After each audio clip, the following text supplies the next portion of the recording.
Our audio level's any good now? See? Ready? You going to do 3, 2, 1? Comes in? Oh, happy days. Half a minute. Okay, no bother. 30 seconds of rambling. In this month's episode of the Coffee and Photography podcast, I bump into Wendy and Karl from a quiet wild at the Dark Hedges in Northern Ireland. Hi. So yes, I am Wendy, as said, and I'm a professional photographer, part-time kind of, full-time kind of. So in that way, it's a side gig, but we're semi-retired. We live very frugally, and photography covers all our expenses, but we don't have to do it full-time because we live in a van and spend no money. But That's a wonderful way of life. yeah. I call myself a professional fairy. Fairies don't need money. At the beginning, I was on social media just like as a personal thing, and then started getting really into photography and obviously posting it there. And social media turned into a bit of a like visual diary for me, and I would just spill all my innermost thoughts.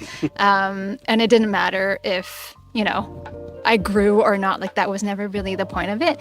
And then at some point, after maybe I reached 1,000 or 2,000 followers just organically, I sat myself down and told myself that I never wanted to use social media to grow. But it was never really the point for me to use it as a business strategy or to use it as something to kind of it wasn't something I needed. Yeah. So I do have quite a big following now. And it was not by design, as I said, but I think part of that just came with, a lot of pressure, really. And it has never been a very healthy environment in terms of giving me inspiration. There are a lot of people that find boundless inspiration on Instagram, and they form really lasting friendships and relationships from there. Yeah, you can step in, Karl. It's because I think a lot of people are fine with feeling shitty.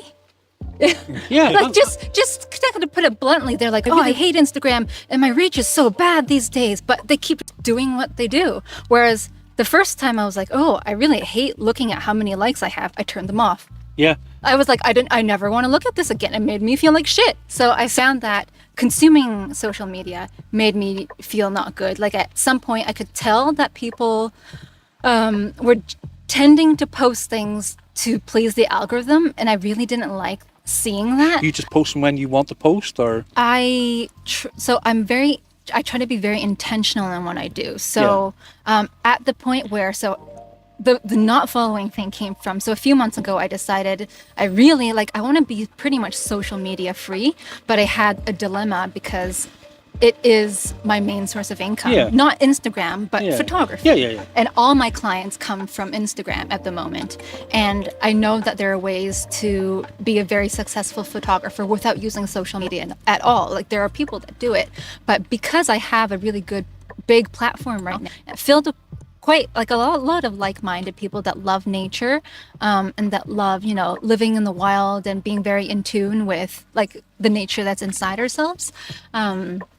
I was like, okay, well, I don't really want to start from zero, but I don't want to be on social media. What do? I still want to use Instagram as a business thing, but I don't want to be on social media. So that's when I unfollowed everybody, and I only go on Instagram to post and to respond to the comments on that post, and that's it. It's deleted off my phone. I don't have it on my phone. I use Karl's phone to post, and so in that way, I'm very intentional in that the things I do right now, some of them are for the algorithm. I post at what they say is the best time. Yeah. So I do that, but it doesn't necessarily affect my content because posting at whatever time doesn't affect how I create things. Anything that does affect the creative process, if I feel should I be doing more of this or that, I'm very intentional about those decisions. It doesn't matter what anybody else does. Essentially, we are everybody. No matter what we do, we set our own trends, we set our own goals. Say just yesterday, having 5 minutes, you could just tell, these people love it. By the way, this is Karl. Sorry.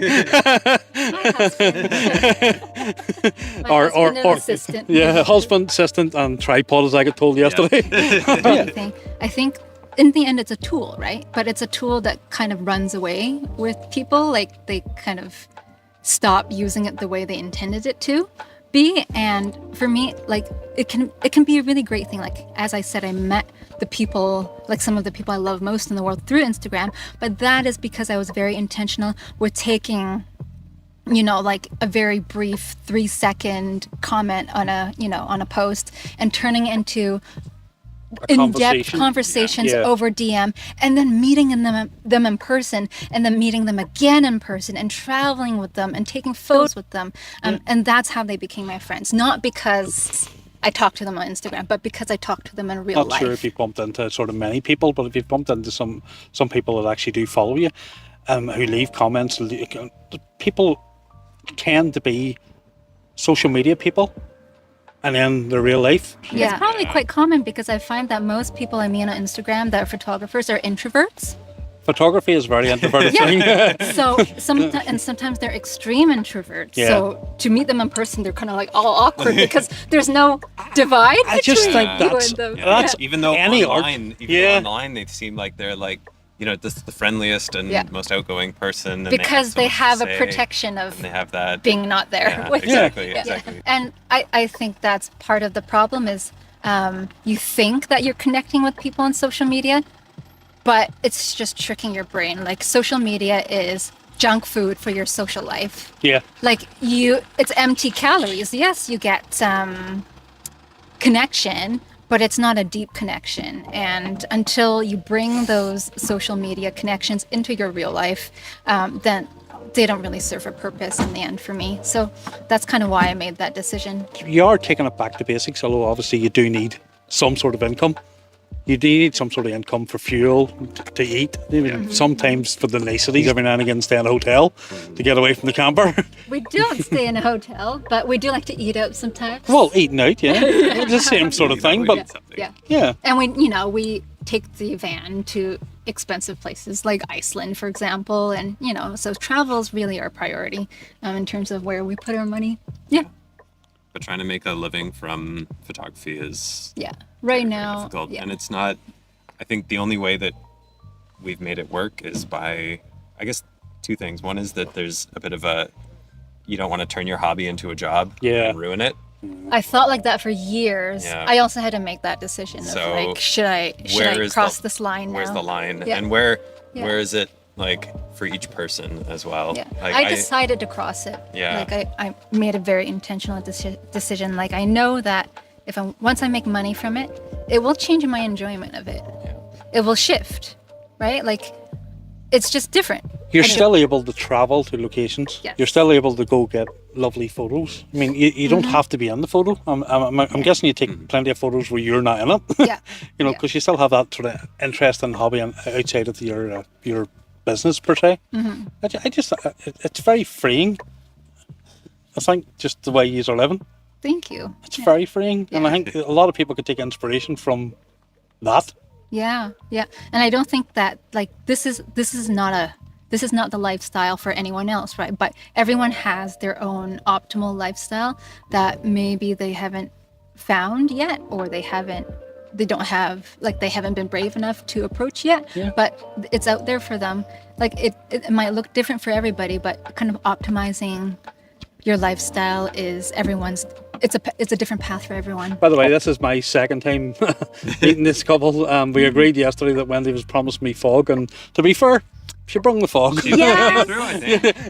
The deer in the road, maybe, but we'll discuss later. I didn't promise a deer. You were like, is there going to be a deer? I think I heard you say 7 times here, and this was your best time. Yeah, it was. Yeah. No, I'm not lying, it was. RAV4 is where we started. The RAV4, honestly, This here goes Yes. completely flat. This Yeah, comes we out and I've got a have blow up mine. mattress that goes into This this. is what we did as well. These Yeah. are wonderful Covers- for night covers on times. here, yeah. Yep, covers. Yep. Okay, our This RAV4 did not podcast have sponsored that. by Toyota RAV4. Please pay us. This podcast would love to be sponsored by anybody. So anybody that just want to put your hand in your pocket. But look, Wendy, where can they find you? Just on Instagram, obviously. Throw yourself out there because All you do need right. people, and you have to Okay, plug it. okay. I'm a quiet wild. Yes. Honestly, it's a wonderful page. Well, look, I'll wrap it up here. Look, thank you very much for watching, and thank you very much for Wendy and Karl for sitting for 5 minutes and talking crap. All right, thank you. Bye. Thanks.